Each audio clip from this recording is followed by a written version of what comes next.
Essa frase, ela ilustra para a gente justamente a importância da gente estar aqui essa noite tendo essa conversa, né? Porque a gente sabe que a medicina está sempre avançando, a gente tem avanços no campo do diagnóstico, no campo dos tratamentos, e essa frase coloca justamente que, ao mesmo passo em que a gente avança e a gente adquire mais sobrevida, né, nós nos tornamos mais longevos, a gente vai ter mais câncer, e isso também se aplica aos animais. Então, conforme a gente aumenta a qualidade de vida deles, a gente aumenta a sobrevida deles, a gente vai lidar cada vez mais com o câncer, tá? Esse é o livro do qual saiu essa frase, né? Ele se chama O Imperador de Todos os Males. E quando eu comecei na oncologia, no meu quarto período de graduação, eu lembro que eu pedi para minha orientadora que ela me indicasse algum livro para eu comprar, porque eu queria começar a estudar. E ela falou para eu comprar esse livro e para eu ler ele antes de qualquer outra coisa, tá? Não é um livro didático, é um livro literário. E o que ele propõe é uma biografia do câncer. Então, o que ele faz é falar desde os primeiros achados, os primeiros relatos, né, na era antiga ainda, na Grécia Antiga, por Hipócrates, no Egito, por Imhotep. Então, os primeiros relatos que a gente tem na história da humanidade sobre o câncer, até as primeiras descobertas, a política por trás do câncer, que sempre é uma doença que sempre foi muito politizada, tá? Então, fica aí como indicação de leitura. O outro livro que eu trouxe para indicar para vocês hoje é o livro de Oncologia Felina, escrito pelas 4 autoras, Fernanda Amorim, Heloísa Justin, Simone Cunha e Kátia Barão. É um livro muito importante porque ele supre uma falta que existia no mercado, tá? A gente praticamente não tem livros específicos de oncologia em felinos, e hoje em dia a gente já sabe que tem muitas particularidades. Então, às vezes os livros de oncologia geral, eles faltam alguma coisa, faltam essa especificidade. Então, para qualquer um que se dedica à área de felinos, a gente sabe que os casos de onco são tem muita incidência na área de felinos, então fica a indicação desse livro. Eu tenho o prazer de poder conviver com a professora Heloísa Justin, ela é professora aqui na Rural, então ela faz parte da nossa rotina de atendimento no hospital.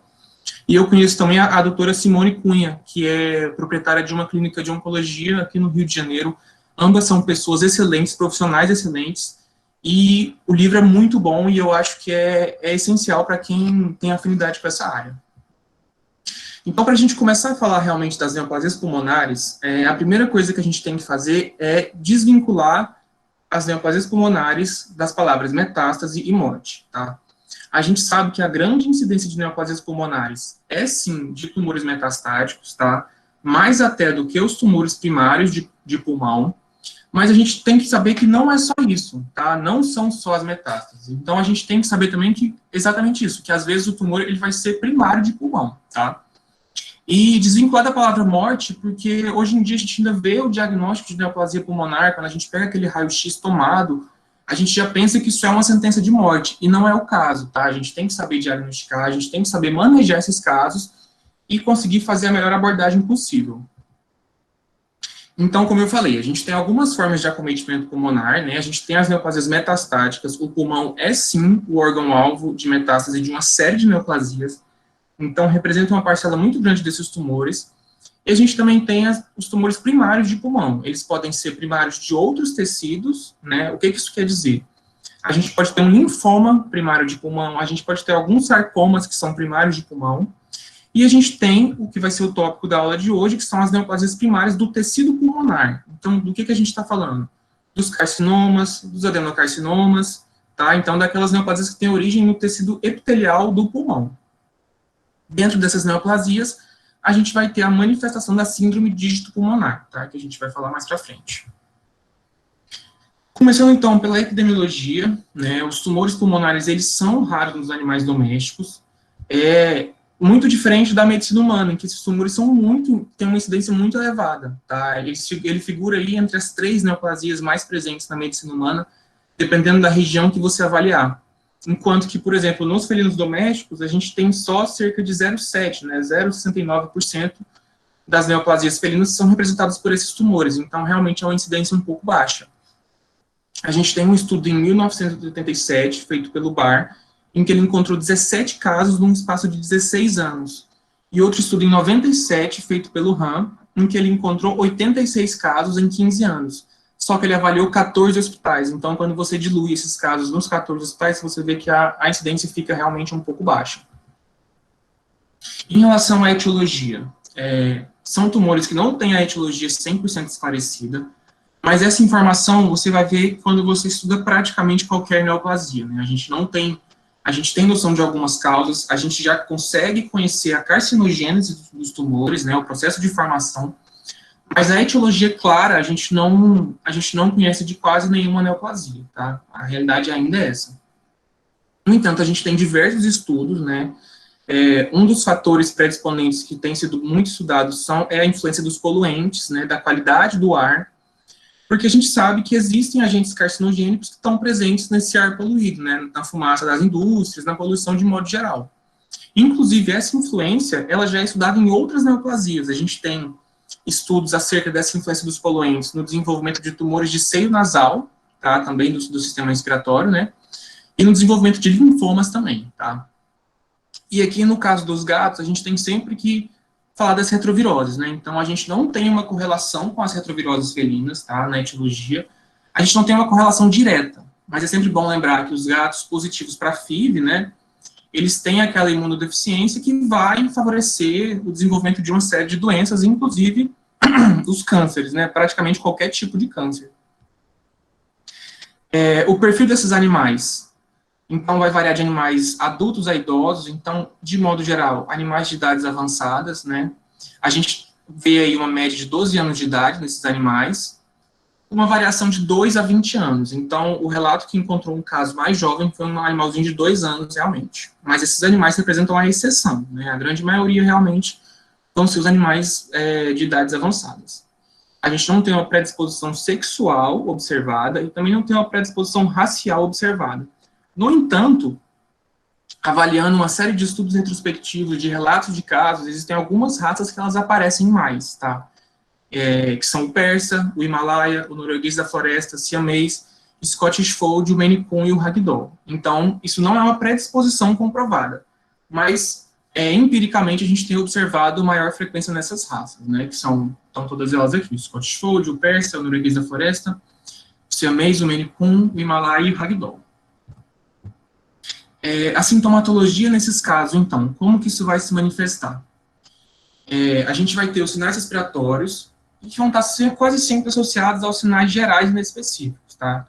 Os sinais gerais e inespecíficos, eles estão presentes em quase qualquer neoplasia, eles são um efeito desse estado inflamatório que a neoplasia gera, da produção de citocinas. Então, em quase qualquer neoplasia a gente tem esses sinais.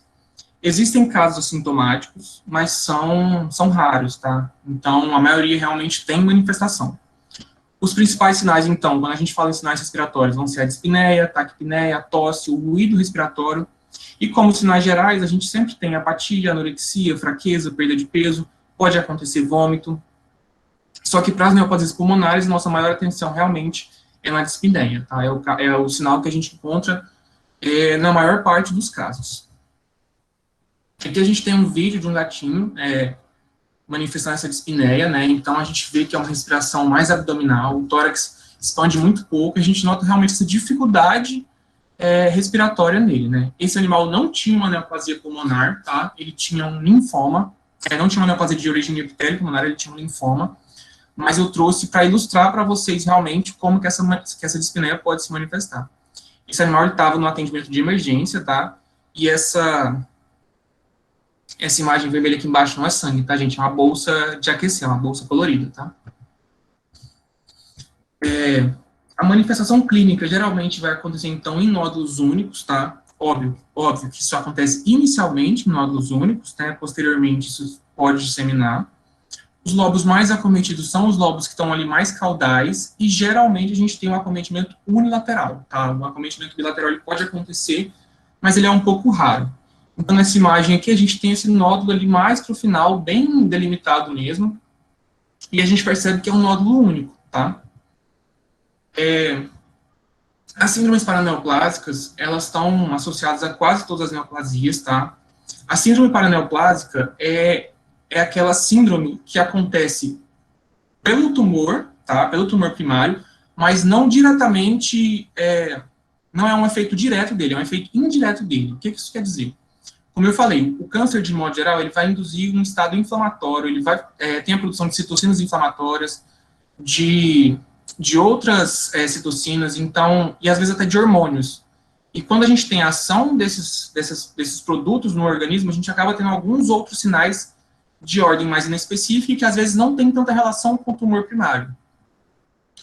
A caquexia e a anemia são as síndromes mais comuns, de modo geral, elas podem estar presentes em qualquer tumor, estão relacionadas a qualquer processo neoplásico, e a caquexia, ela acontece por uma alteração que acontece no metabolismo dos lipídios, dos carboidratos e das proteínas, então a gente acaba tendo essa perda de peso, esse consumo proteico elevado, enquanto a anemia, ela pode estar relacionada ao consumo exacerbado de fatores de produção de hemácias, as angiogêneses, que acabam alterando também esse fluxo sanguíneo.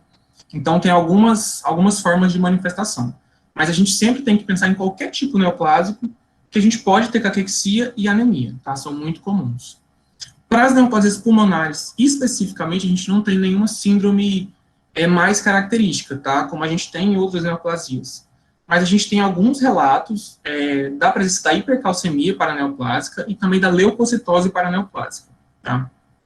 A hipercalcemia é uma síndrome que ela acontece bastante, ela é muito bem estudada. E ela está relacionada à produção de um peptídeo semelhante ao paratormônio. Então, como eu falei, o tumor primário produz esse peptídeo, e aí ele vai desempenhar uma função semelhante ao paratormônio. Então, ele faz sequestro de cálcio dos ossos, lança esse cálcio na corrente sanguínea, faz retenção de cálcio nos rins, então acaba levando a essa hipercalcemia. Então, aqui a gente tem um desses casos, tá? Publicado no ano 2000, de um caso de hipercalcemia paraneoplásica associado a um adenocarcinoma broncogênico. Aqui um segundo caso, no ano de 2010, também associado a um adenocarcinoma broncogênico, tá? E esse outro caso é para ilustrar o caso de leucocitose paraneoplásica, né, associado a um carcinoma de células escamosas. Esses tumores, eles têm um comportamento extremamente agressivo, tá? São tumores difíceis de lidar, justamente por causa dessa taxa de metástase, que é muito alta. Então, a gente tem aí cerca de 60% a 80% dos casos manifestando a metástase. Ela pode acontecer plasia linfática, via sanguínea, pode ser transpleural, e ela acontece principalmente de modo intrapulmonar. Então, a gente tem primeiro, geralmente, essa disseminação para outros lobos pulmonares, e só posteriormente que a gente costuma ter a disseminação à distância, tá? Quando acontece a metástase extrapulmonar, a gente tem principalmente para linfonodos, baço, fígado, prodígito, que vai ser do que a gente vai falar mais tarde. E a gente tem relatos de metástase para ossos, para musculatura, para coroide ocular, para glândula salivar.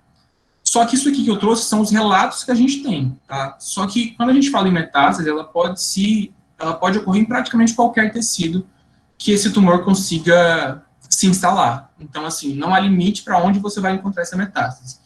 Eu estou trazendo para vocês os sítios mais frequentes e também locais que a gente tem relatos, tá? Para o diagnóstico, a gente vai contar com uma série de exames, tá? Os exames de imagem vão ser muito importantes nesses casos. Os exames laboratoriais, eles são importantes para a avaliação de qualquer animal, qualquer paciente oncológico, né? E os exames anatomopatológicos, a citologia e a histopatologia, vão ser aqueles que vão auxiliar a gente a fechar esse diagnóstico. Então, falando dos exames de imagem, a radiografia torácica é o exame mais acessível, é o exame rotineiro e é o que a gente mais utiliza, tá? Porque a radiografia torácica a gente pode ter acesso em praticamente qualquer lugar que a gente estiver no Brasil. Então, acaba sendo o principal exame. Lembrando sempre de fazer, no mínimo, 3 projeções, né? A gente sempre indica ventrodorsal, lateral esquerda e lateral direita. No entanto, a radiografia tem as suas limitações, e a principal delas é a identificação de lesões com menos do que 3 milímetros de diâmetro. A radiografia não consegue detectar essas lesões, então, muitas vezes, ela pode te dar um diagnóstico falso positivo, falso negativo para metástases, né? Você vai achar que tem um nódulo solitário, quando, na verdade, a gente já tem o que a gente chama de micrometástases instaladas. Por causa dessa limitação, a gente acaba considerando a tomografia como nosso exame de eleição. Só que com essa ressalva de que a gente tem noção de que ela não é acessível em qualquer lugar, né? A tomografia, ela permite que a gente avalie essas lesões de 1 a 3 milímetros, então essas micrometástases, além de fornecer um diagnóstico mais preciso acerca de toda a região ali, né? Então a gente consegue ver grandes vasos que podem estar associados, a gente consegue ter realmente muito mais informações, muito mais precisão. Então, ela acaba sendo realmente o exame de eleição. A ultrassonografia a gente utiliza também, mas mais no sentido de auxílio a outros métodos diagnósticos, né? Então, eu estou falando da citologia guiada, que vou mostrar para vocês daqui a pouco. Então, aqui a gente tem uma radiografia, né? A gente consegue ver aqui no final, nos lobos mais caudais, esse nódulo solitário. E a gente vê também nessa outra seta o padrão bronquial que essa neoplasia está fazendo. Aqui, mais uma vez, um nódulo solitário também nos lobos mais caudais. E aqui uma imagem de tomografia em que a gente vê esse M, que é a metástase, né, em 2 cortes diferentes. A gente percebe que ela também está nos lobos mais caudais. E aqui nessa outra marcação, ele mostra para a gente um outro foco de possível metástase. Mas ele não conseguiu, nesse estudo, confirmar se esse outro ponto também era uma metástase. Então, para a gente ver que a tomografia também tem as suas limitações, né? Os exames laboratoriais, como eu falei, para qualquer paciente oncológico, a gente vai sim realizar os exames de hemograma e bioquímica sérica. Eles vão auxiliar a gente a lidar com as síndromes paraneoplásicas, como eu falei, a gente tem a anemia paraneoplásica, a gente tem a leucocitose paraneoplásica, a gente tem a hipercalcemia paraneoplásica, então a gente tem que contar com esses exames, tá? Mas para guiar a gente para o diagnóstico da neoplasia pulmonar, eles são muito inespecíficos, a gente não tem nenhum achado que vai indicar realmente essa neoplasia específica, tá? Então ele vai auxiliar a gente a avaliar as síndromes, avaliar o estado geral desse animal, mas para concluir o diagnóstico, realmente ele não acrescenta tanto. Para a gente concluir o diagnóstico, então, a gente precisa dos exames de citologia e histopatologia, tá? Para qualquer neoplasia, quase qualquer neoplasia, a nossa regra é que o exame de histopatologia é o mais eficaz e deve sempre tentar ser realizado, né? Só que aqui a gente está falando de tórax, a gente está falando de uma região de difícil acesso, que às vezes a gente não vai nem conseguir operar esse animal. Então, abrir um tórax para fazer uma biópsia incisional é uma questão um pouco complicada. Então, nesses casos, a gente tem que avaliar o custo-benefício e o risco e recompensa desse procedimento, tá? Por causa disso, muitas vezes a gente acaba lidando somente com o diagnóstico citológico mesmo, tá? Mas a confirmação, ela deve ser realizada sempre que possível. Para esse exame de histologia, a gente tem alguns métodos de coleta. A gente pode fazer a CAF guiada, né, que é a citologia por punção, guiada pelo ultrassom, como eu falei. A gente pode fazer a citologia do líquido cavitário quando há líquido e quando esse líquido é drenável.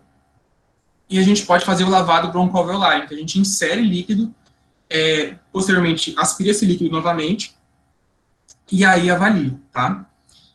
A histopatologia, ela deve, como eu falei, ela deve ser feita sempre que possível. A biópsia incisional é bastante questionável. A biópsia incisional é o que a gente tem utilizado mais, né, nos casos em que é um tumor passível de remoção, a gente sempre preconiza a cirurgia sim, mas a realidade é que grande parte dos diagnósticos histopatológicos, eles só vão ser conseguidos no pós-mortem, tá?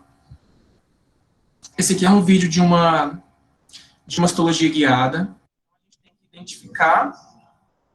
A gente tem que identificar o espaço intercostal, que a massa está mais próxima. Você vai inserir a sua agulha e você vai verificar no aparelho de ultrassom se você realmente está naquela massa, tá? É uma região muito complicada, né? A gente está falando em tórax, então todo cuidado tem que ser tomado. E essa aqui é a imagem que a gente... Então, a gente está vendo a massa, que é essa mancha escura, e a gente vê a agulha realmente entrando e se movimentando lá dentro, tá?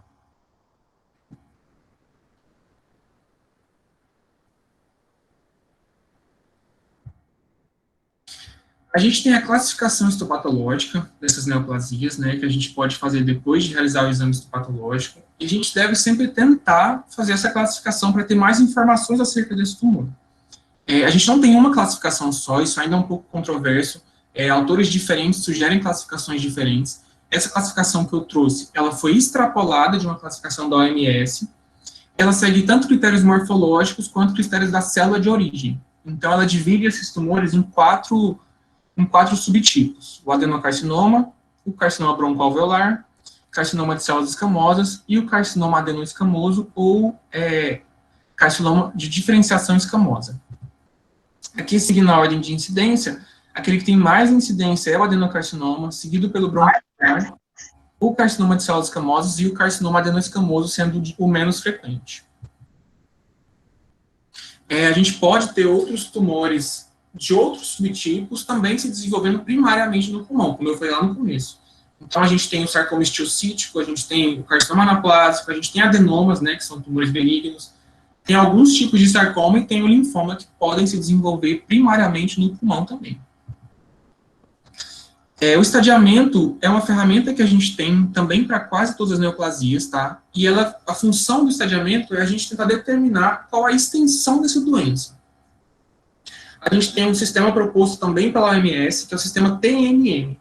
Então, a gente avalia o T, que é o tumor primário, N, que é o linfonodo, e M, que são as metástases à distância.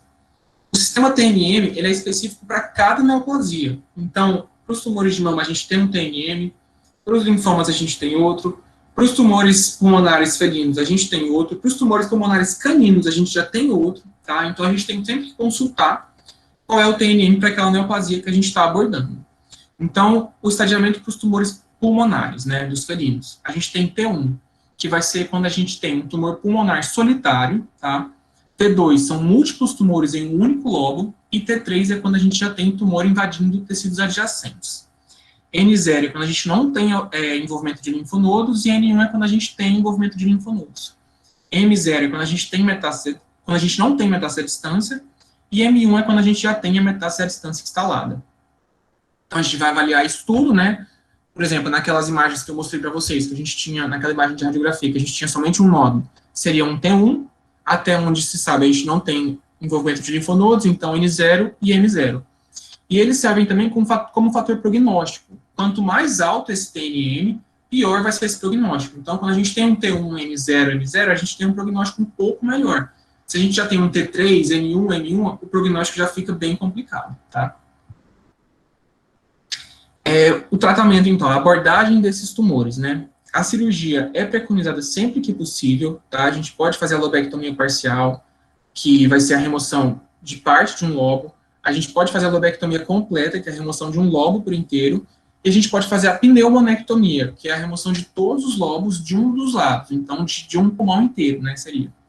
Sempre respeitando a anatomia pulmonar. A gente tem que saber que a remoção de mais do que 75% do volume pulmonar, ela é fatal, então o animal não consegue sobreviver. E lembrar também que, nos felinos, cerca de 48% do volume pulmonar se encontra no pulmão esquerdo e 52% no pulmão direito, tá? O pós-operatório, ele é um pouco complicado. Até no passado recente, a gente tinha uma taxa de mortes no transoperatório e no pós-operatório muito elevadas, por ser um procedimento complicado, né, a gente está lidando com o tórax, então é sempre muito, muito mais difícil. E mesmo hoje em dia, que a gente conseguiu diminuir essas taxas de óbito, transoperatórias e pós-operatórias, esse pós-operatório ainda vai exigir cuidados intensivos, tá? Esse animal tem que ficar sob observação realmente internado durante alguns dias, para a gente otimizar aí esse tratamento. Essa aqui é a imagem de uma lobectomia que eu acompanhei. Foi uma lobectomia em um cão, tá? Não acompanhei uma lobectomia em um felino ainda. Aqui a gente tem, então, o lobo sendo isolado, né, com a lesão no meio dele, e na segunda imagem já esse lobo removido. E pensando em quimioterapia, né, o que a gente vai fazer? A quimioterapia para os tumores pulmonares, ela não tem a eficácia comprovada, mas isso também é muito questionável, porque se você for pegar nos livros e parar para estudar, a eficácia da quimioterapia, ela não está comprovada em praticamente nenhuma neoplasia, tá? Então, a gente acaba utilizando ela sim, ou em caráter adjuvante, né, no pós-cirúrgico, por ser um tumor muito agressivo, a gente sempre preconiza fazer a quimioterapia adjuvante depois da remoção, ou com caráter paliativo naqueles casos que a gente não consegue operar. A gente tem protocolos relatados com a vinorelbina, tem sido muito utilizado na medicina veterinária, a mitoxantrona também, e o paclitaxel, ele é mais estudado na medicina humana. Na medicina veterinária, a gente ainda tem alguns problemas com efeitos colaterais, ele gera uma reação de hipersensibilidade muito aguda, muito agressiva, então ele ainda é pouco estudado, pouco utilizado na medicina veterinária, mas amplamente estudado, tá? A radioterapia, ela não é indicada também, porque a gente vai ter risco de causar fibrose pulmonar e pneumonite. Então, qual que vai ser o manejo desse caso? Se eu tenho uma neoplasia solitária, ali num único lobo, ou ainda com envolvimento de poucos lobos, né? E sem metástase à distância, sem envolvimento de linfonodos, a gente tem que avaliar qual é essa área acometida, tentar sempre fazer a cirurgia, sim, como eu falei, o tratamento de eleição é a remoção cirúrgica, utilizar a técnica que mais se adequa a esse caso, e sempre, como eu falei também, indicando a quimioterapia adjuvante, tá, no pós-operatório.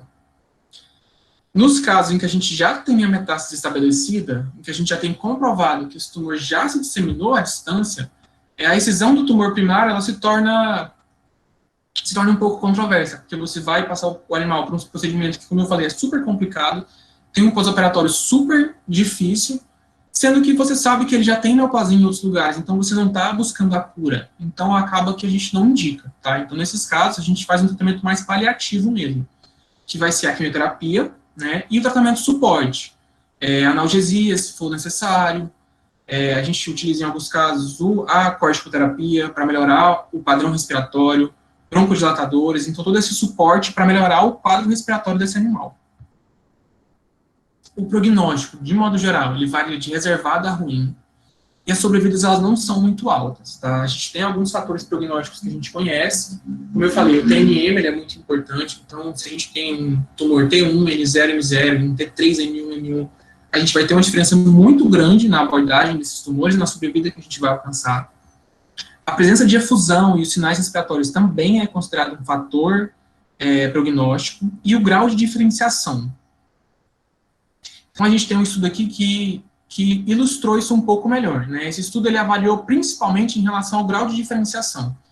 E o que ele observou foi que em animais que tinham tumores primários com diferenciação moderada, a gente teve ali uma sobrevida de cerca de 698 dias, enquanto animais que a gente tinha uma diferenciação pobre, a gente tinha cerca de 75 dias. E o que é essa diferenciação? É quanto essa célula está diferenciada, tá? Se diferenciar é adquirir características específicas. Então, por exemplo, os neurônios são células extremamente diferenciadas, porque eles já praticamente não se parecem mais com as células tronco. Então, se o tumor, se a célula ela é mais diferenciada, ela tem mais características específicas. Então, ela ainda se parece muito com a sua célula de origem. E isso é bom, isso é um fator prognóstico positivo. Se ele é mais indiferenciado ou pobremente diferenciado, ele foi perdendo características, ele se parece cada vez mais com a célula pluripotente, né, que é a célula tronco que a gente fala. Então, ele é mais agressivo por ser menos diferenciado, tá? A média geral de sobrevida que esse estudo observou foi de 115 dias, mas isso não quer dizer que a gente não consiga sobrevidas maiores, tá? A gente tem um relato feito por Clements em 2004, em que ele conseguiu uma sobrevida de 1.040 dias, que é esse trabalho aqui. Então, ele fez uma pneumonectomia, tá? Ou seja, removeu todos os lobos de um lado do pulmão desse gato e fez um tratamento adjuvante com a mitoxantrona. E aqui a gente já identifica alguns fatores prognósticos, né? A gente vê que ele fala em um adenocarcinoma pulmonar bem diferenciado, tá? Então, é um fator prognóstico positivo. Ao longo do trabalho, ele me fala ainda que era um T1, N0, M0, então ainda era um estadiamento baixo. No entanto, era um caso que já tinha efusão e sinais respiratórios. Então, a gente tem dois fatores prognósticos pendendo para um prognóstico um pouco melhor, né? Que é o fator bem diferenciado, o TNM baixo. A gente tem um fator prognóstico pendendo para um prognóstico pior, que é a presença desses sinais. No entanto, ele conseguiu essa sobrevida que foi muito significativa, né? Então, a gente conhecendo as ferramentas diagnósticas, as ferramentas terapêuticas, a gente pode sim ter uma taxa boa de sucesso mesmo nesses casos. E a síndrome de dígito pulmonar, então, né? A gente já falou das neoplasias pulmonares como um todo, e a gente não falou da síndrome. O que seria essa síndrome? Para isso, eu vou voltar lá no slide do comportamento e das metástases. E a gente tem essa parcela aqui de metástases que acontecem por dígito. E aí é aí que a gente conceitua essa síndrome, né? Então, a síndrome de dígito pulmonar é definida como uma síndrome em que uma neoplasia pulmonar primária apresenta metástase especificamente para os dígitos. Mas por que a gente definiu a metástase para o dígito como uma síndrome e a gente não criou a síndrome muscular pulmonar, a síndrome óssea pulmonar, a síndrome do fígado pulmonar, por que só do dígito que a gente tem uma síndrome e nos outros é considerado somente uma metástase, né? Então, eu começo ilustrando esse trabalho para vocês. É um trabalho que foi publicado no ano 2000. E foi um estudo retrospectivo de carcinomas digitais em felinos. Tá? Esse trabalho avaliou 64 casos, sendo que apenas 8 casos eram tumores primários de dígito e 56 casos eram tumores metastáticos do pulmão. Então, o que ele mostrou para a gente foi que a grande maioria dos casos de tumores em dígito dos felinos são, na verdade, uma metástase de tumores pulmonares. Tá? Então, isso ilustra parte da importância que essa síndrome tem. Um segundo ponto é que se trata de uma síndrome exclusiva dos felinos. Então, a gente não tem essa síndrome reconhecida em nenhuma outra espécie, tá? Em animais de companhia, eu não encontrei nem mesmo relatos dessa metástase acontecendo, né, de saindo do pulmão e indo para o dígito, nem mesmo relatos isolados. No entanto, a gente tem um relato muito interessante, feito em 2011 por Nicholson, que é um relato na medicina humana, de um senhor de 62 anos de idade, que tinha esse tumor primário pulmonar, que fez metástase para o dedão do pé. Então, assim, obviamente não foi considerado um caso de síndrome, foi considerado um caso isolado. Eu imagino que na medicina humana eles nem conheçam essa síndrome, né? Na medicina veterinária já é uma questão um pouco estudada. Na medicina humana eles não devem nem ter noção de que essa síndrome existe, mas é um caso muito interessante que realmente deixa a gente pensativo, né? A etiologia dessa síndrome ela não está elucidada também, tá? A gente tem teorias que explicam por que isso acontece. Uma teoria que fala mais de fatores vasculares, que explica que essa síndrome aconteceria porque a metástase pulmonar ela ocorre principalmente pela via hematógena e a gente tem ali da região dos dígitos uma rede capilar que facilitaria essa aderência das células neoplásicas, né, dos trombos neoplásicos que caem na corrente sanguínea, para parar ali, aderir e se desenvolver ali. Tá? Uma segunda teoria é de um fator molecular, que fala que na região digital a gente tem um microambiente que favorece o desenvolvimento tumoral. Então, a gente teria agentes quimiotáticos, moléculas de adesão específicas que facilitam com que esse trombo neoplásico faça a adesão nessa região e desenvolva esse tumor. A gente tem, os dois ainda estão na fase de hipótese, né, são teorias que explicam, mas nenhuma das duas está confirmada, nem pode ser que sejam ambas, né, então a gente realmente não sabe. Falando da etiologia comparada, né, a gente tem, os estudos ainda são escassos, se a neoplasia pulmonar já é escassa em estudos, imagina a síndrome dígito pulmonar, né? Mas a gente sabe com aquele estudo, com aquele primeiro trabalho, né, principal trabalho, que acima de 80% dos carcinomas em dígito de felinos se tratam, sim, de metástase de tumores pulmonares, tá? O perfil desses animais vai seguir o mesmo perfil das neoplasias pulmonares de modo geral, então envolve animais de idades avançadas, a gente não tem uma predisposição sexual, nem uma predisposição racial aparente, e nesse caso a gente não tem nem as raças mais comuns, como eu ilustrei nas neoplasias pulmonares, tá?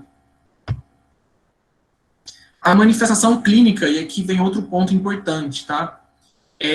Geralmente a gente tem a queixa inicial somente da lesão em dígito. Então a gente tem, esse tutor vai chegar para você com um gato com uma lesão em dígito, podendo ou não ter aqueles sinais sistêmicos do câncer.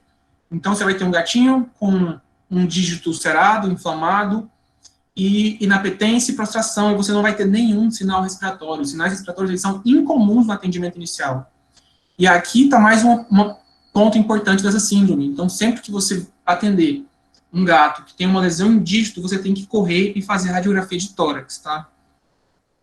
Esses sinais respiratórios, então, como eu falei, eles são incomuns no atendimento inicial, mas eles tendem a aparecer conforme a doença progride. Sendo que, em alguns casos, o caso evolui ao óbito, antes mesmo da manifestação respiratória. Então, existem até mesmo casos que são achados de necrópsia, que o animal vem a óbito, é eutanasiado ou por morte natural, né?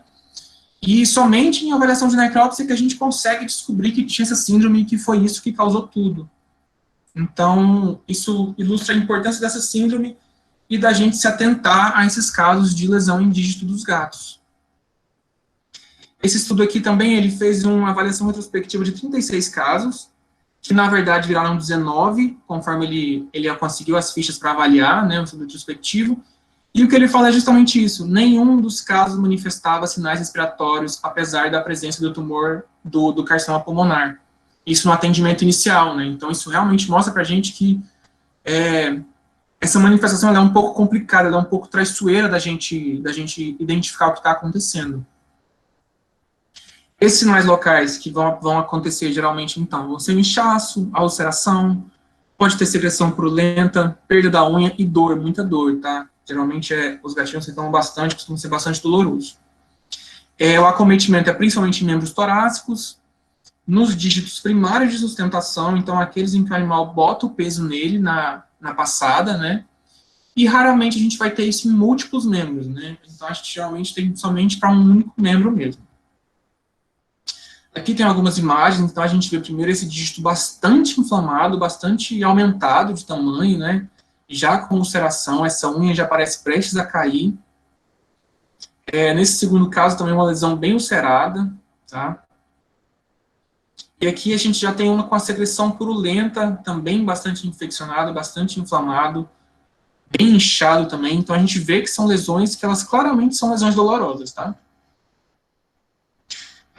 Quando a gente vai pensar no diagnóstico, a gente tem que levar em consideração toda aquela base que eu falei do diagnóstico das neoplasias pulmonares, né? Então, todos os exames que eu falei, tudo que eu falei anteriormente, também se aplica aqui, sendo que para a gente ter o diagnóstico sugestivo da síndrome de dígito pulmonar especificamente, a gente tem que associar essa manifestação clínica com os achados radiográficos, né? E para confirmar essa síndrome, você tem que ter histopatologia tanto da massa pulmonar quanto da massa em dígito. E, mais uma vez, comumente esse diagnóstico, né, essa confirmação, ela só é possível em avaliação pós-mortem. A gente tem a adição aqui do exame de raio-x de membro, que vai ser muito importante. Então, você tem que radiografar esse membro que está sendo acometido para ver ali o que está acontecendo, né? Geralmente, a gente vai ter osteólise, proliferação óssea, e pode ou não ter um envolvimento articular. As projeções que a gente indica para o membro torácico são a dorso palmar e a médio lateral, para o membro pélvico, dorso plantar e médio lateral, e eu gosto sempre de deixar a oblíqua a critério do imaginologista. Então, caso ele perceba que é necessário, que aconteceu algum tipo de sobreposição, que isso vai agregar mais para a gente, eu deixo a critério dele, tá? Aqui a gente tem uma imagem, então, que mostra essa lesão na macroscopia, né? E a lesão com a imagem de raio-x, a gente vê uma lisiócia considerável no raio-x, né? E na macroscopia a gente vê uma lesão que está realmente bastante ulcerada já, com esse sangramento, bastante infeccionada. As metástases, mesmo já se tratando de uma metástase, né? A gente tem metástases concomitantes comumente ocorrendo, então você vai ter o tumor primário no pulmão, você vai ter a metástase em dígito e, ocasionalmente, a gente vai ter metástase em outros sítios, tá? Isso acontece principalmente em musculatura, que não é um sítio comum de metástase, geralmente, mas aqui a gente vê isso com uma certa frequência. E outras localizações que a gente tem relatos, a gente pode falar em pele, linfonodos, pleura, fígado, baço, rins, olhos, ossos, glândula salivar, intestino, cérebro e coração. Mas o mesmo se aplica ao que eu falei anteriormente. Isso aqui é onde a gente tem relato de acontecimento, tá? Mas ela basicamente pode se desenvolver em qualquer tecido, que esse trombo consiga se aderir e desenvolver um tumor, tá? E como que a gente vai tratar isso, então? Primeira coisa, lembrar que se trata de um caso em que a metástase já está estabelecida. Então, se a gente for pensar naquele manejo que eu falei anteriormente, que nos casos de metástase, geralmente a gente não faz a excisão do nódulo pulmonar, aqui a gente vai manter esse pensamento, tá? Não faz sentido eu tirar esse tumor primário, submeter o animal a um procedimento no tórax, sendo que a gente tem consciência que ele já tem células neoplásicas, que ele já tem disseminação neoplásica à distância. Então, essa excisão do nódulo pulmonar, ela não é indicada, tá? A excisão cirúrgica do dígito, vale a pena eu tirar esse dígito, eu intervir nesse dígito? Isso também é muito controverso, e existem estudos que indicam, inclusive, que a sobrevida diminui quando você faz essa intervenção no dígito. Então, também não é recomendado, tá?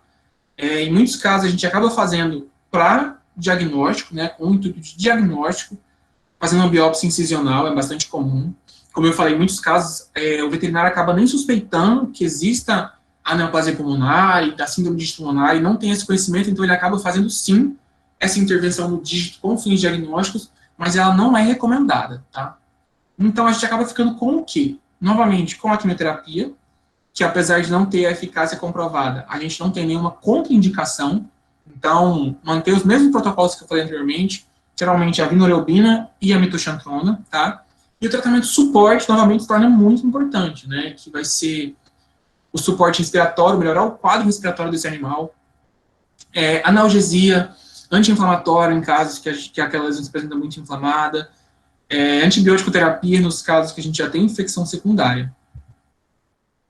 O prognóstico. Aqui a gente está falando de um tumor, novamente, que já tem uma metástase instalada, então ele é extremamente desfavorável, tá? As sobrevidas tendem a ser curtas, então a gente tem um estudo por Gottfried, em 2000, que ele encontrou uma média de 34 a 104 dias de sobrevida, e outro por Sudiyama, em 2010, em que ele encontrou uma média de 12 a 122 dias. A realidade desses casos é que grande parte deles vai evoluir para a eutanásia, tá? Inclusive, vendo essa quantidade de relatos que eu estudei, a gente observa que nos Estados Unidos e na Europa, eles têm uma cultura em relação à eutanásia um pouco diferente da nossa. A maioria dos casos, eles fizeram eutanásia já no momento do diagnóstico. Então, quando ele fecha esse diagnóstico, ele percebe que realmente não tem, que ele tem essa síndrome, que esse prognóstico é extremamente desfavorável, os tutores já optam pela eutanásia. Enquanto que aqui no Brasil, o que eu percebo é que a gente tem uma tendência a tentar fazer mais, tá? Não estou dizendo que nenhum das duas abordagens está certa, nem está errada, tá? Só são abordagens diferentes mesmo. Eu trouxe um caso clínico para a gente ilustrar, então, tudo isso que a gente conversou, né?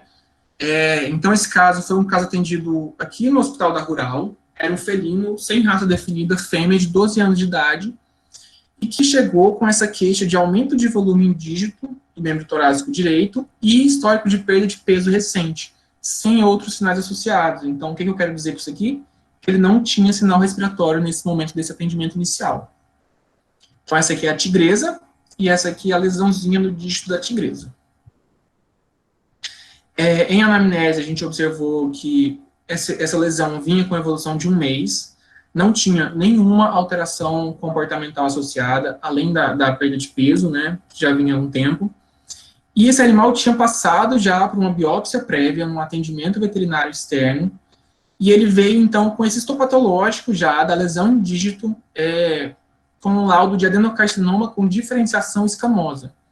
Então, acabou que já chegou para a gente com essa primeira intervenção, né, então, fugiu do nosso poder decidir sobre isso, mas pelo menos foi uma biópsia incisional, eles não haviam feito a remoção do dígito, nem amputação de pata, nada desse tipo. Em exame físico, todos os parâmetros se encontravam dentro da normalidade, então, vocês podem observar que o animal ele se encontrava relativamente bem ainda, tá, nessa primeira avaliação. E na avaliação do dígito, a gente tinha essa região interdigital da cicatriz cirúrgica bastante ulcerada, aderida, já tinha um pouco de pus ali, e o animal manifestava muita dor à palpação. Então, aqui a gente tem essa lesão, ela tinha 2 focos, na verdade, tá, a lesão. A gente realizou os exames de rotina, então foi feito exames laboratoriais, sem alterações marcantes também, e no raio-x de tórax, então, a gente realmente observou esse aumento de densidade radiográfica de mais ou menos 3 centímetros de diâmetro, na topografia do lobo diafragmático esquerdo. E era um nódulo solitário ainda, então, o estadiamento nesse caso, eu acho que até coloquei mais para frente, ainda seria um T1, né, porque a gente tem esse nódulo solitário, não tinha envolvimento de outros lobos, não tinha envolvimento de outros tecidos, era um N0, porque o linfonodo dele não tinha alteração, mas já era um N1, porque ele já tinha essa metástase em dígito. No raio-x de dígito, a gente observou ainda perda da densidade radiográfica, envolvendo as falanges distais do primeiro e terceiro dígito. Então, aqui tem a lesão, né, a radiografia, a gente tinha uma lesão bem grande, né, apesar de ser uma lesão solitária. No momento do raio-x, eles encontraram até um segundo nódulo, mas posteriormente foi dado como fragmento, como artefato de radiografia, então não foi considerado como um nódulo, não. Mas até a gente até confirmou isso. E aqui o raio-x do dígito, né, mostrando essa osteólise também. Nesse caso, a gente ainda realizou a citologia pulmonar guiada para tentar confirmar esse diagnóstico, né, porque a gente tem sempre que buscar, sim, o diagnóstico, a gente tem que saber o que a gente está tratando da melhor forma possível. Nesse caso, foi a citologia guiada, e o resultado foi sugestivo de carcinoma pulmonar realmente. Com isso, a gente estabeleceu essa suspeita da síndrome de dígito pulmonar, e, como eu falei, estabeleceu um TNM de T1, N0, M1, que já é um prognóstico ruim, apesar do T1, né, a gente já tem o M1, que já torna um prognóstico ruim. O manejo desse caso, então, a gente não fez mais nenhum tipo de intervenção cirúrgica, nem em pulmão, nem em dígito, como eu falei, isso é extremamente não recomendado. A gente optou, então, pela quimioterapia com a carboplatina, 200 mg por metro quadrado, intravenoso a cada 21 dias. Iria variar aí de 4 a 6 sessões, dependendo da resposta do animal, né? E a prednisolona, 1 mg quilo BID, durante todo o tratamento. Só que após a primeira sessão, o animal já começou a manifestar uma piora progressiva aguda. Ele iniciou com um quadro respiratório, como a tosse aguda, a inapetência, a prostração, a letargia ficou muito grave, além de uma piora na lesão em dígito ali localmente. Tá? Isso não é atribuído à quimioterapia, tá? A quimioterapia não tem efeito de piorar assim, a questão neoplásica, foi realmente uma coincidência, né, disso piorar logo após a primeira sessão. Então, com essa evolução tão aguda e a perda de qualidade de vida do animal, os tutores optaram pela eutanásia. Né? A gente obteve uma sobrevida de 48 dias a partir do diagnóstico histopatológico do dígito, que foi quando esse animal veio para a gente. E em necrópsia, a gente conseguiu confirmar realmente que se tratava de uma lesão pulmonar, né, e era um nódulo único, então a gente confirmou até aquela questão do segundo nódulo, que parecia um artefato, e a gente teve a confirmação do laudo também, né, essa lesão pulmonar, ela veio com um laudo de carcinoma adenoescamoso, que é um sinônimo para carcinoma de diferenciação escamosa, que foi o laudo que a gente teve na lesão do dígito. Então, assim, a gente confirmou esse caso. Aqui a gente tem algumas imagens da necrópsia, né, esse animalzinho já em necrópsia, a lesão dígito já aqui, ela parece estar um pouco melhor, mas é porque ela estava limpa, né. E aqui a imagem da lesão pulmonar, aqui a gente tem até um corte dela, então realmente a gente já tinha essa lesão bem grande no pulmão. O que a gente tem que levar de considerações, então, sobre tudo isso, né? As neoplasias pulmonares, elas representam um desafio clínico, o diagnóstico ele pode ser difícil, o manejo terapêutico é ainda mais complicado, mas cabe a gente tentar compreender, saber um pouquinho mais sobre isso, né, parar para estudar e ter essas informações em mente, para a gente conseguir lidar melhor com esses casos e, sim, otimizar o tratamento e ter chance de ter uma sobrevida um pouco maior, né. Sobre a síndrome de dígito pulmonar, a gente tem sempre que desconfiar das lesões em dígito, tá? Sempre que chegar aquele tutor com o gato, que a queixa inicial for apenas a lesão em dígito, esse raio-x tem que ser feito. Aquele estudo que ele mostra pra gente é que acima de 80, ele coloca em 87,5% a taxa de lesões em dígito que de fato são metástases. Então, isso é um número considerável, né? Então, a partir de hoje, espero que todo mundo que está aqui assistindo, que está aqui conversando comigo, que vocês sempre pensem, tenham essa síndrome em mente e pensem nisso nesses casos. A gente tem que lembrar que sucesso terapêutico nem sempre significa cura, tá? Às vezes a gente garantir um conforto para esse animal nos últimos dias de vida dele, a gente manter ele um pouco mais com o tutor, conseguir manter ele um pouco mais em casa com qualidade de vida, isso já significa sim sucesso terapêutico, tá? Então, inclusive da oncologia a gente tem que ter essa consciência, que o nosso objetivo nem sempre é a cura. Em muitos casos, o nosso objetivo não é a cura, tá? Mas sim a qualidade de vida e a sobrevida. E por que tirar 1 hora da nossa vida para estudar uma síndrome que, enquanto as neoplasias pulmonares representam menos de 0,7, a síndrome é ainda uma parcela ainda menor, então por que tirar 1 hora da nossa vida para estudar uma coisa que representa, sei lá, 0,01% dos casos? Porque o 0,01 também vai precisar do seu atendimento, ele também precisa da sua atenção, ele pode sim chegar no seu consultório. Ele não é o que chega todos os dias, com certeza, mas se um dia ele chegar, ele também merece o seu melhor cuidado, né, ele também merece a sua melhor abordagem. Então é por isso que a gente está aqui hoje falando sobre isso, né. Aqui algumas das referências. Estudar oncologia hoje em dia é isso, é estudar um monte de artigo, porque as coisas se renovam muito rápido. Vou deixar o meu contato com vocês, tá? Tem o meu e-mail, tem esse segundo arroba de um Instagram profissional que eu fiz em conjunto com alguns amigos que eu estou administrando, então tá bem legal, tem bastante conteúdo lá. E o terceiro é o meu Instagram pessoal, se quiserem seguir também, tá? E agradecer novamente a Lafel pelo convite, como eu falei, eu sou formado na UFG, e retornar à minha casa, né, mesmo que virtualmente, para conversar com vocês hoje, é um prazer. Eu tenho muito orgulho de onde eu vim, né? Eu gosto muito de onde eu estou atualmente também tenho muito orgulho da Rural, mas eu tenho muito orgulho de onde eu vim também, então para mim é um prazer. E obrigado. Muito obrigado, Felipe, pela excelente palestra. A equipe Lafel te agradece mais uma vez por ter aceito o nosso convite.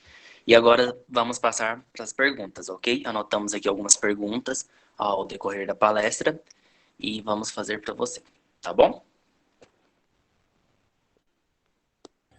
Vou ligar a câmera para a gente se ver um pouquinho agora.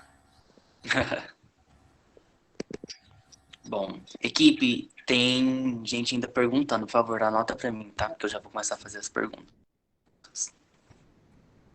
Bom, a primeira pergunta, Beleza. Felipe, na citologia guiada por ultrassom, o paciente fica sem sedação mesmo para fazer a colheita? Isso vai depender muito do comportamento desse animal, né, e do estado dele, tá? Aquele caso que eu mostrei era um atendimento já emergencial, então realizar a ação nele seria um fator de risco já. Então, em alguns casos, a gente pode precisar sim, nos casos em que esse animal já chega num estado mais grave. Mas se você tem um animal que está estável, que você tem essa segurança para realizar a sedação, pode ser feito sim. Também quando você tem animais mais ariscos, né, nos felinos é até um pouco mais complicado, então essa sedação até seria recomendada sim, tá? Ótimo. A próxima pergunta. Carboplatina ou ciclofosfamida poderiam ser indicados para um tratamento quimioterápico? A quimioterapia, como eu falei, é ainda muito complicado, né? A gente tem aquelas duas indicações que eu coloquei, que são indicações, uma delas é daquele estudo que conseguiu atingir 1.040 dias, né? E a vinorelbina é o que a gente pensa realmente primeiro quando a gente fala em tumores pulmonares. Só que no próprio caso que eu narrei para vocês, né, daqui da Rural, a gente não usou nenhuma das duas, a gente usou a carboplatina. Então, sempre que a gente tem um carcinoma, né, a gente tem alguns terápicos que a gente pode utilizar. Então, isso inclui sim a ciclofosfamida e a carboplatina. Como eu falei, inclusive foi o que a gente usou no nosso caso, né. A vinorelbina é um pouco menos acessível e a mitoxantrona também. A mitoxantrona é bastante cara, então a gente acaba tendo que otimizar um pouco as coisas às vezes. Ótimo. A próxima pergunta. A remoção cirúrgica, nesse caso, do tumor pulmonar, excluiria a reincidiva do mesmo local? Como eu falei, a questão é que a gente nem sempre tem essa garantia, né? Porque existem as micrometástases que a gente identifica somente com a tomografia e podem ter metástases até abaixo de 1 milímetro, né? Que mesmo com a tomografia você não vai reconhecer. Então, não só para os tumores pulmonares, mas para os tumores que têm esse comportamento mais agressivo de modo geral, mesmo em casos que a gente consegue fazer a excisão com margens limpas, que o histopatológico vem lá me dizendo tem margens limpas, você tem uma toma abdominal, você tem uma toma torácica dizendo que não tem metástase, em alguns casos a gente ainda assim indica a quimioterapia adjuvante para tentar minimizar esses riscos, porque a garantia mesmo a gente nunca vai ter. Perfeito. A outra pergunta. Pode ser um ponto importante na anamnese questionar se há um fumante em casa? A gente tem esses estudos também, né, relacionados ao fumo passivo, e é importante de se perguntar assim, até a partir disso que a gente consegue no futuro realizar os estudos retrospectivos, né? Então, hoje em dia, se a gente tem esse indício como fator de risco, já é interessante levantar essa informação sim. Nem só sobre o fumante passivo, mas sobre a área onde a pessoa vive, se é próximo a grandes indústrias, coisas desse tipo que possam favorecer a esse ambiente realmente com ar mais poluído, né? Ok. A próxima. Como diferenciar um tumor primário de metástase pulmonar? É possível diferenciar pela citologia? Em alguns casos, sim, mas nem sempre. Por exemplo, pela histologia, quase sempre a gente vai conseguir dizer se eu estou lidando com um carcinoma, com um sarcoma ou com um tumor de células redondas. Então, se eu tenho uma metástase de um sarcoma e eu faço a histologia, na lâmina eu vou perceber que não são células de epitélio pulmonar. Então, provavelmente eu vou saber que isso veio de algum sarcoma ou de alguma outra região, né, ou de algum sarcoma que está se desenvolvendo primariamente ali. Então, essa diferenciação seria mais, como eu falei, você faz a histologia, vê que são células mesenquimais, então vê que é um sarcoma, e não identificou sarcoma em nenhum outro lugar. Então, você vai deduzir que pode se tratar de um tumor primário. Mas, por exemplo, em outro caso, se você tiver um carcinoma de células escamosas, pode estar aí em seio nasal, lá bem lá dentro, e a gente não está vendo. E quando você já tem essa metástase, e quando você fizer a cito, você vê ali também no pulmão células epiteliais que já deveriam estar ali, então nesse caso ficaria bem mais complicado, tá? Então, depende muito de qual seria essa neoplasia que está fazendo a metástase, para ter essa confirmação realmente pela histologia. Ok. Essa pergunta aqui, uma pessoa perguntou e a outra tinha a mesma dúvida. Então, acho que a gente está com essa dúvida. Essa síndrome dígito pulmonar é sinônima à osteopatia hipertrófica? Não, não é. A síndrome de dígito pulmonar, ela acontece especificamente para os dígitos, tá? A osteopatia hipertrófica vai ser uma outra forma de manifestação. Ok. No caso do dígito, pode ser feita uma eletroquimioterapia para tentar melhorar o bem-estar desse animal? Olha, a gente não tem nenhum relato, tá? Mas pensando no funcionamento, né, no modo de funcionamento da eletroquimioterapia, que é basicamente otimizar a ação do quimioterápico, eu acredito que a gente pode ter um benefício sim, tá? Mas isso é especulação minha, a gente não queria ver nenhum relato que utilizava esse tratamento, né? A eletroquimioterapia ainda é um pouco recente, eles não usam tanto lá fora do Brasil, então a gente acaba tendo poucos estudos, né? Então, mas pensando no modo de ação da eletroquimioterapia, eu acredito que sim. Talvez a gente tenha uma resposta interessante, sim. Ok. Qual linfonodo é ideal para realizar a citologia para excluir a metástase pulmonar? Isso também é muito complicado, porque a gente já sabe hoje em dia que as neoplasias elas têm um potencial de alterar a drenagem linfática de um tecido, né? Então, você tem que sempre saber qual é o linfonodo de drenagem de cada órgão, né? Mas a gente tem sempre que considerar que isso pode ser alterado. A própria neoplasia pode gerar esse tipo de alteração. Então, ainda mais tórax, né? Ainda mais pulmão. Então, a palpação, a gente pode sempre avaliar o linfonodo axilar, que seria o mais próximo dos palpáveis, né? Mas outros linfonodos avaliáveis, geralmente a gente vai ver mesmo pela radiografia, se tem alguma indicação de linfonodo aumentado. Nesses casos, a ultrassonografia torácica também pode ser uma aliada para identificar aumentos de linfonodo realmente. Ok. A próxima. Caso seja feita a excisão do dígito, a neoplasia pulmonar pode se tornar mais agressiva? A gente tem, isso não é muito bem estabelecido, tá? Mas a gente tem essa hipótese também, de que uma vez que você remove, aquela coisa que falam, né? Que se você não mexer direito, isso pode piorar. Então, a gente fala isso meio como dito popular, né? Mas isso pode acontecer sim. Então, não é nem que ela se torne mais agressiva, mas ela podem acabar surgindo outros focos de metástase. Existem estudos que trabalham justamente essa hipótese, né, de que um tumor já pré-estabelecido, ele meio que tenta inibir outras manifestações. Então, como eu falei, isso não é bem estabelecido, mas já existem estudos acerca disso sim. Então, esse é até um dos pontos que faz com que a remoção do dígito ela não seja recomendada. Perfeito. A próxima. A quimioterapia é indicada só em casos que a cirurgia não é possível? Os dois tratamentos não podem ser realizados juntos? Não, podem sim, podem sim. Essa pessoa pulou um pedacinho da palestra. A gente até indica no caso, né? A gente sempre indica nesses casos de tumores mais agressivos, a gente associar essa quimioterapia com a associação cirúrgica.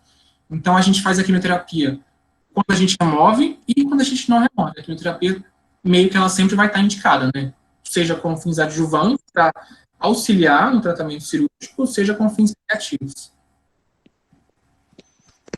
Perfeito. A penúltima agora. Tá. Doutor, quanto a essa lesão em dígito, é possível de ser confundida com a esporotricose? É sim, a manifestação clínica da esporotricose, ela mimetiza muito as neoplasias. Então, até naquele caso nosso que eu aqui da Rural, o animal já veio para a gente com essa cultura fúngica negativa e com o histopato, né? Mas a recomendação é sempre realizar a cultura fúngica também nesse tipo de lesão, porque a esporotricose, ela faz essa lesão ulcerativa, né? Ulcerativa, infeccionada, inflamada, então... Mas na citologia você consegue fazer a diferenciação com relativa facilidade, né?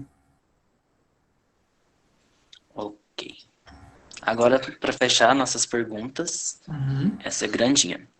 Recente publicação demonstrou algumas variações interessantes sobre essa síndrome, onde houve sugestão de substituição do termo para síndrome modal, lembrando o envolvimento de outros sítios comuns de metástase. Minha dúvida é, vocês observam com frequência esses casos envolvendo olho, músculo e aorta? Esses casos, eles tendem a ser meio raros, eles não acontecem com tanta frequência, não. Confesso que eu não cheguei a ver esse estudo, tá? Até se essa pessoa puder enviar isso depois no privado, eu vou achar muito bom. Sim. Ele mandou o link, a gente vai enviar para você. Ótimo, quero ver sim.